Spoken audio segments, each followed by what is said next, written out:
ఆంధ్రప్రదేశ్లో ఈసీని ఎలా డౌన్లోడ్ చేసుకోవాలి మైపట్టా యాప్ ద్వారా ఈ వీడియోలో తెలుసుకుందాం. ఆంధ్రప్రదేశ్లో ఎవరైనా ఈసీ కావాలనుకుంటే ఇక మీదట మీరు రిజిస్టర్ ఆఫీస్ కి వెళ్లాల్సిన పని లేదు. మైపట్టా యాప్ ద్వారా మీరు కేవలం 2 నిమిషాల్లోనే ఈసీని డౌన్లోడ్ చేసుకోవచ్చు. ఇప్పుడు స్టెప్ బై స్టెప్ గా ఈసీని ఎలా డౌన్లోడ్ చేసుకోవాలో చూద్దాం. ముందుగా మైపట్టా యాప్ ని ఓపెన్ చేయండి. హోమ్ స్క్రీన్ లో ఎన్కంబరెన్స్ సర్టిఫికేట్ అనే ఆప్షన్ పై క్లిక్ చేయండి. ఇప్పుడు మీకు 2 ఆప్షన్లు కనబడతాయి. మొదటిది డాక్యుమెంట్ నంబర్ ద్వారా. ఇందులో డాక్యుమెంట్ నంబర్ ఎంటర్ చేయాలి. ఇయర్ ఆఫ్ రిజిస్ట్రేషన్ ఎంటర్ చేయాలి.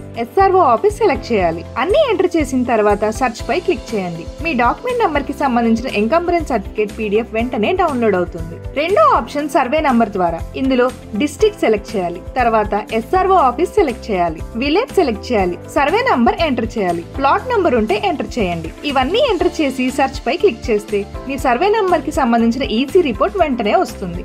ఇంత సింపుల్ గా మీరు మీ మొబైల్ నుండి ఈసీ డౌన్లోడ్ చేసుకోవచ్చు. మైపట్టాతో మీ ఆస్తి వివరాలు అన్ని సులభంగా వేగంగా పొందండి.